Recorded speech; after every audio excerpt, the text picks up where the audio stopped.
श्री स्वामी समर्थ माऊली. India गेला final मध्ये. असा खतरनाक धुतला ना भाऊ इंग्लंडला. खतरनाक असा जॉकब बेटन नाही खतरनाक मारलं.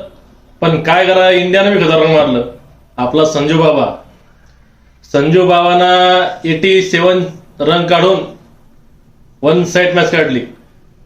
हा, जर संजू बाबाचा 15 रनवरती कॅच सुटला नसता तर आज इंडिया मॅच हरत होती आणि इंडिया फायनलला गेली नसती. पण इंग्लंडच्या कप्ताननी कॅच सोडली आणि तिथंच इंग्लंड मॅच हरला. संजू बाबाचे 89 रन आणि मागील मॅच मध्ये 97 रन. संजू बाबाचं काय झालं माहितीये का? संजू बाबा पहिला पूर्ण फ्लॉप चालला होता. नंतर अभिषेक शर्मा एंट्री मारल्यापासून संजू बाबाला बाहेर काढलं होतं. पण अभिषेक शर्मा परत फ्लॉप गेला. त्याच्यामुळे एक ओपनर म्हणून संजू बाबाला परत राईटी बदलेपासून मध्ये घ्यावं लागलं. पण मागील मॅच वेस्ट इंडिज सोबत संजू बाबा शतक हुकलं 97 रनवरती. पण काही नाही, वेस्ट इंडिज सोबत बाकीचे विकेट पडत होते एका साईडला, पण संजू बाबा वन साईड खेळत होता. 97 रन करून वेस्ट इंडिजला हरून भारत सेमीफायनलमध्ये गेला. संजू बाबाने काल विराट कोहलीचा रेकॉर्ड तोडतर राहिला. कारण 89 रन विराट कोहलीचा रेकॉर्ड होता WTC फायनलमध्ये. एक रन जास्त काढला असता संजू बाबांना तर 90 रन काढले असते संजू बाबांना तर विराट कोहलीचा रेकॉर्ड तुटला असता काल. संजू बाबांना काल टोटल 4 मॅच मध्ये 232 रन केले. 201चा स्ट्राईक रेट होता आणि 72ची आउट होती. खतरनाक खेळा संजू बाबा. संजू बाबाच नाही, दुबेने 43 रन केले, किशनने 39 रन केले, पांड्यानं 27 रन केला आणि 2 विकेट काढले. तिलक वर्माने ताबडतोब खेळी केली. 7 बॉलमध्ये 21 रन, लगातार 3 सिक्स ओढले आणि 4थ्या बॉलला विकेट पडला. खतरनाक खेळला काल. बाकी सगळी टीम खतरनाक केली, संजू बाबा खतरनाक खेळला काल. काल भारत मॅच कुठे जिंकला माहितीये का?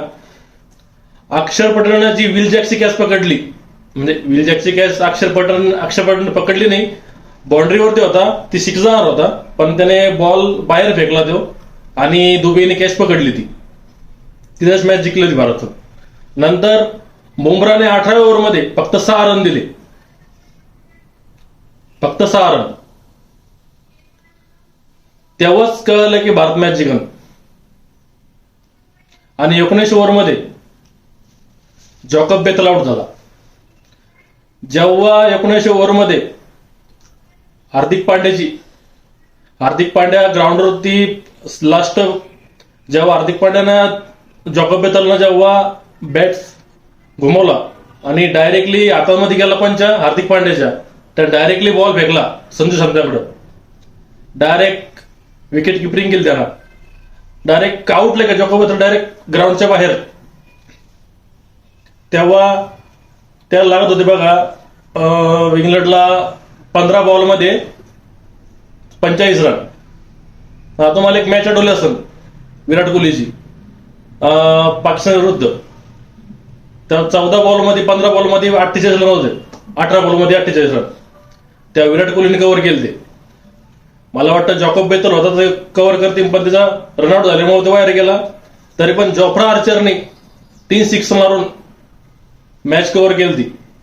मला वाटतं दुबे एखादा नो बॉल टाकन आणि मॅच भारत हारून जाईल, पण दुबेना चांगली ओव्हर केली. तरी पण 3 सिक्स गेले त्या ओव्हरमध्ये, चालू असतं. पण काल सगळ्यात जास्त भारताची बॉलिंग खराब झाली. बुमराची इकॉनॉमी 6ची होती आणि पांड्याची इकॉनॉमी 9ची होती. बाकीचे बॉलर पूर्ण फ्लॉप गेले. आपला वर्ल्ड नंबर 1 अभिषेक शर्मा सध्या बॅटिंग मध्ये 1 नंबर आहे वर्ल्ड कप मध्ये, वर्ल्ड नंबर 1 आहे, तो सुद्धा फ्लॉप गेला. आणि वर्ल्ड नंबर 1 बॉलिंग मध्ये वरुण चक्रवर्ती हा सुद्धा फ्लॉप गेला. याला 63 रन ठोकले यांनी काल 4 ओव्हरमध्ये. हा, त्यांनी जॉस बटलरला बाहेर काढलं स्टंप काढून. त्याला पहिल्या 3 बॉलला 6 गेले, पण 4थ्या बॉलला जॉस बटलर डायरेक्ट स्टंप. त्याने खूप महत्वाची खेळी केली होती. जॉस बटलर टिकला असता काल तर भारत बाहेर गेला असता. कारण जॉस बटलर भारतासाठी खतरनाक आहे आणि ती पिच वानखेडे होती मुंबईची. जॉस बटलर आउट झाला. मला तर वाटलं मग मॅच विन होईल. नंतर मग हॅरी ब्रूक गेला. मग आपला वरुण चक्रवर्ती एक विकेट काढून पण थांबला नाही ना भाऊ. परत पुढच्या ओव्हरमध्ये खतरनाक धुतलं परत त्याला. टोटल 63 रन ठोकले त्याला. मग अभिषेक शर्मा बॅटिंगला आला, तो पूर्ण फ्लॉप गेला. त्याने 7 मॅचमध्ये 89 रन केले फक्त 130च्या स्ट्राईक रेटनं आणि 12 ॲव्हरेज फक्त. काय राव, पुढच्या मॅच मध्ये चांगलं खेळायला पाहिजे त्याने, फायनल मध्ये तरी कमीत कमी. आणि भारताचा सेकंड हाय स्कोरिंग रन आता 499 रन झाले बघा इंग्लंड आणि भारताचा. याच्या पहिले फर्स्ट हाय स्कोरिंग रन मला वाटतं साऊथ आफ्रिका वेस्ट इंडिजचा आहे 517 रन T20 वर्ल्ड कप मध्ये आता सध्या मागील मॅच मध्येच. या मॅच मध्ये 34 सिक्स लागले. या आजच्या मॅच मध्ये इंग्लंड आणि भारताच्या मॅच मध्ये 34 सिक्स मारले गेले. आणि इंडियाने लगातार दुसरी वेळेस फायनल मध्ये एंट्री मारलेली WTC फायनल मध्ये. 2024 मध्ये फायनलला गेला होता आणि ह्या 2026 मध्ये सुद्धा फायनल मध्ये गेला. एवढा खतरनाक खेळला भारत. आपण काल भारत मॅच हरणार होता. कुठे? लास्ट ओव्हर मध्ये. जर दुबेने जर एकतरी नो बॉल फेकला असता आणि त्याच्यावरती एक सिक्स गेला असता तर तिथं मॅच भारत हरणार होता.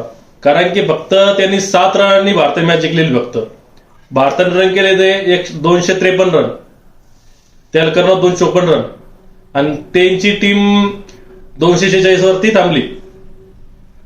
खरं कारण म्हणलं जॉकोब बेथल त्याचा रनआउट झाला, तिथंच ते मॅच हरले होते. पण जोफ्रा आर्चरने 3 सिक्स मारून मॅच कव्हर केली ती. आपला पांड्याचे तर सांगू शकत नाही. पांड्यानं 27 रन करून 2 विकेट काढले आणि तिलक वर्मांची कॅच पकडली होती पांड्याच्या ओव्हरमध्ये, ती बी एक नंबर खतरनाक होती. आणि आपले अक्षर बाप्पू तर एक नंबरच आहे. अक्षर बाप्पूना 1 विकेट काढून फिल शॉटची कॅच सुद्धा पकडली होती. हॅरी ब्रूकची कॅच त्यानंच पकडली. टॉम बॉटमची कॅच त्यानं विकेट काढला होता. खतरनाक बाप्पू म्हणजे बाप्पू आहे ऑलराऊंडर मध्ये. फक्त आपल्या भारताच्या टीम मध्ये 2 कमजोर टीम आता, 2 कमजोर कडी फक्त आता, अभिषेक शर्मा आणि वरुण चक्रवर्ती. आणि म्हणाला हे वर्ल्ड नंबर 1 आहे बॉलिंग मध्ये बॅटिंग मध्ये. पण सध्या सगळेच फ्लॉप चालले. अभिषेक शर्माने 89 रन करा फक्त 7 मॅच मध्ये. आता न्यूझीलंड सोबत फायनल आहे, तर त्यांनी खेळायला पाहिजे चांगलं. आणि पुढील मॅच खूप टफ होणार आहे, खतरनाक टफ होणार आहे. तुम्हाला काय वाटतं या मॅच वरती? कमेंट सेक्शन मध्ये नक्की सांगा. आणि पुढील मॅच मध्ये चेंजेस करावा का? हार्दिक पांड्या आपण काढू शकत नाही, पण रिंकू सिंगला आपण टीम मध्ये घेऊ शकतो. अभिषेक शर्मा जागेवर आपण रिंकू सिंग आणू शकतो किंवा वाशिंग्टन सुंदर आणू शकतो. स्पिन अटॅक वाढू शकतो आपल्यामध्ये. आपण यावेळेस अभिषेक शर्माला खूप चान्स दिलेला आहे. टोटल 7 मॅच खेळला तो. 7 मॅच 89 रन फक्त. संजू बाबाचे 232 रन झाले 4 मॅच मध्ये. खतरनाक एकदम. जॉस बेथल याने 1 साइड खेळी खेळली. 1 साइड ठोकलं यानं भारताला. 105 रन 48 बॉल मध्ये. त्यानं 8 4 आणि 7 सिक्स मारले का. 7 सिक्स कमी नाही, 8 4 6 कमी नाही. 105 रन शतक मारलं काल त्याने. तो जर आउट नसता झाला काल, इंडिया हारत होती काल. काल ते हार्दिक पांड्याचा थ्रो आणि संजू शर्माला वेळेवरती स्टंपवरती बॉल लावला म्हणून मॅच जिंकली काल.